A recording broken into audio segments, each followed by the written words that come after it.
Hello అండి, నా పేరు డాక్టర్ స్ఫూర్తి, fertility consultant 39 hospital Kukatpally branch. So ఈరోజు మీ అందరి ముందుకి ఒక కామన్ టాపిక్, చాలామంది పేషెంట్స్ అడుగుతూ ఉంటారు ఈ టాపిక్ గురించి, దాని గురించి డిస్కస్ చేయడానికి వచ్చానండి.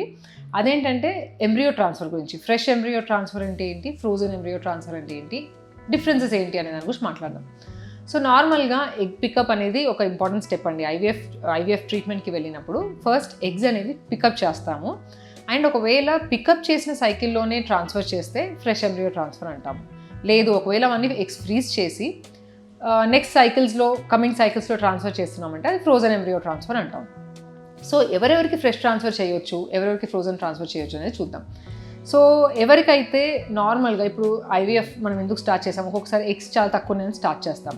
సో అలా తక్కువగా ఎగ్స్ ఉన్నాయి, 2 eggs 3 eggs 4 eggs అలా తక్కువగా ఉన్నాయి ఎగ్స్ అనే వాళ్ళకి ఎగ్స్ పెరుగుతున్నప్పుడు హార్మోన్స్ అనేవి అంత ఎక్కువ రేంజ్లో ఉండవండి.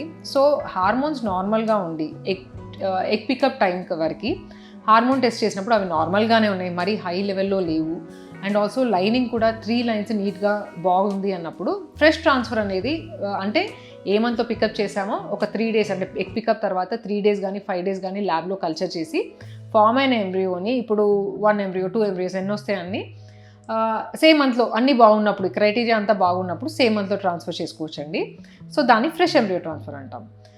సో ఎవరికైతే హార్మోన్స్ అనేవి ఇందాక చెప్పినట్టు అంటే ఎగ్స్ చాలా ఎక్కువగా ఉన్నాయి, ఎస్పెషలీ పీసీఓడి పేషెంట్స్, లేదంటే ఒక్కొక్కసారి నార్మల్ రిజర్వ్ ఉన్న వాళ్ళకు కూడా ఎగ్స్ కొంచెం ఎక్కువగా రెస్పాన్స్ వచ్చి కొంచెం హార్మోన్స్ అంటే ఎస్పెషలీ ఈస్ట్రోజన్ హార్మోన్ అనేది చాలా ఎక్కువగా ఉంది అన్నప్పుడు ఫ్రెష్ ట్రాన్స్ఫర్ అనేది జనరల్గా చేయమండి. బికాస్ వాళ్ళలో ఏంటంటే ఈస్ట్రోజన్ హార్మోన్ ఎక్కువ ఉన్నప్పుడు మనం ఫ్రెష్ ట్రాన్స్ఫర్ ప్లాన్ చేసి వాళ్ళు ప్రెగ్నెన్సీ వచ్చినప్పుడు ఆ లెవెల్స్ ఇంకా ఎక్కువ అయిపోయి ఓవేరియన్ హైపర్ స్టిమ్యులేషన్ సిండ్రోమ్ అనే రిస్క్ వచ్చే ఛాన్స్ ఉంటుంది.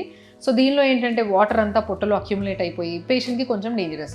సో అది ప్రివెంట్ చేయడానికి ఏం చేస్తామంటే ఎస్పెషలీ పీసీఓడి ఈ ప్రాబ్లం ఉన్న వాళ్ళలో ఎగ్ పికప్ చేసుకున్న తర్వాత వచ్చిన ఎంబ్రియోస్ అన్ని, ఫామ్ అయిన ఎంబ్రియోస్ అన్ని డెఫినెట్గా ఫ్రీజ్ చేస్తాం. లైనింగ్ ఎంత బాగున్నా కూడా లైనింగ్ బాగుంది కదా ట్రాన్స్ఫర్ చేద్దామని ఉండదు. సో వాళ్ళకి డెఫినెట్గా ఫ్రీజ్ చేసి నెక్స్ట్ సైకిల్లో అంటే వన్స్ వాళ్ళకి పీరియడ్ వచ్చి హార్మోన్స్ అన్ని నార్మల్ అయినాయి అని కన్ఫర్మ్ అయిన తర్వాత నెక్స్ట్ సైకిల్లో వాళ్ళకి లైనింగ్ ప్రిపరేషన్ అనేది స్టార్ట్ చేస్తాం. సో ఎవరికైతే హార్మోన్స్ సరిగ్గా లేవో, లేదంటే హార్మోన్స్ చాలా ఎక్కువగా ఉన్నాయో, ఆర్ ఇంకొక కండిషన్ ఏంటంటే లైనింగ్ సరిగ్గా లేదు అంటే కొంచెం మందిలో ఇండికేషన్స్ ఉంటాయి.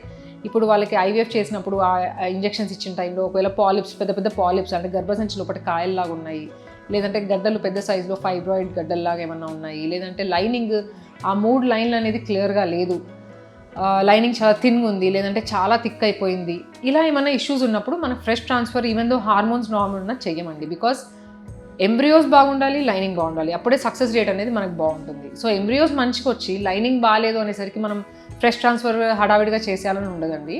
సో ఆ టైంలో ఏంటంటే ఎగ్స్ అన్ని ఫ్రీజ్ చేసుకొని, అంటే ఎండోమెట్రియల్ కండిషన్స్ ఉంటాయి, ఏమన్నా లైనింగ్ ఇష్యూస్ రిలేటెడ్ ఇష్యూస్ ఉన్నాయన్నప్పుడు సో ఆ ఎంబ్రియోస్, ఫామ్ అయిన ఎంబ్రియోస్ అన్ని ఫ్రీజ్ చేసుకొని ఈ ఇష్యూస్ నెక్స్ట్ కమింగ్ సైకిల్లో పీరియడ్ వచ్చిన తర్వాత ఏదైతే ఇష్యూస్ ఉన్నాయో వాటిని డీల్ చేసుకొని దాని తర్వాత నెక్స్ట్ సైకిల్స్లో ట్రాన్స్ఫర్ అనేది ప్లాన్ చేస్తాం. ఆర్ ఒకవేళ ఎగ్ ఫ్రీజింగ్ చేసుకుంటున్నారు, ఆర్ ఎంబ్రియో ఫ్రీజింగ్ అంటే ఇప్పుడే ప్రెగ్నెన్సీ వద్దు అనుకుంటున్నారు, బట్ వాళ్ళకి ఏదైనా ఇష్యూస్ అంటే ఇప్పుడు ఎగ్స్ తగ్గినట్టు కనిపిస్తున్నాయి, అలా ఉన్నప్పుడు మళ్ళీ డిలే చేయకుండా వాళ్ళు ఓన్లీ క్రయో ప్రిజర్వేషన్ అనేది ఈ మధ్య చేస్తున్నాము. సో అలా ఓన్లీ క్రయో ప్రిజర్వేషన్ కోసమే వచ్చారనే వాళ్ళకి కూడా ఎగ్స్ అనేవి ఫ్రీజ్ చేసుకోవచ్చండి. ఆర్ ఎంబ్రియో లాగా ఫామ్ చేసి ఎంబ్రియోస్ కూడా ఫ్రీజ్ చేసుకోవచ్చు. అండ్ వాళ్ళు ఎప్పుడు రెడీ ఉన్నారో అప్పుడు ప్రెగ్నెన్సీ అనేది ప్లాన్ చేయొచ్చు. సో ఆ ఫ్రీజింగ్ ప్రాసెస్ అనేది ఒక 10 years వరకు కూడా చేసుకోవచ్చు. అదొక కండిషన్, ఓన్లీ క్రయో ప్రిజర్వేషన్ అంటే వాళ్ళు ఏదైనా రీజన్ వల్ల ఓన్లీ ఫ్రీజింగ్ చేసుకుందాం అనుకుంటున్నారు, లేదంటే ఏదైనా క్యాన్సర్ కీమోథెరపీ, లేదంటే రేడియోథెరపీ అట్లా ఏమైనా ట్రీట్మెంట్స్ తీసుకుంటున్నారు అనే వాళ్ళు కూడా ఎగ్స్ అనేవి ఫ్రీజ్ చేసుకొని ఆర్ ఎంబ్రియోస్ అనేవి ఫ్రీజ్ చేసుకొని నెక్స్ట్ ప్లాన్ చేసుకోవచ్చు. లేదంటే genetic testing, embryos genetic testing అనేది ఒక ఆప్షన్ ఉంటుందండి. సో ఎప్పుడైతే ఎంబ్రియో ఫామ్ అయింది, Day 5 ఎంబ్రియో ఫామ్ అయిన తర్వాత కొంతమందికి మల్టిపుల్ మిస్క్యారేజ్ రిస్క్ ఉంటుంది.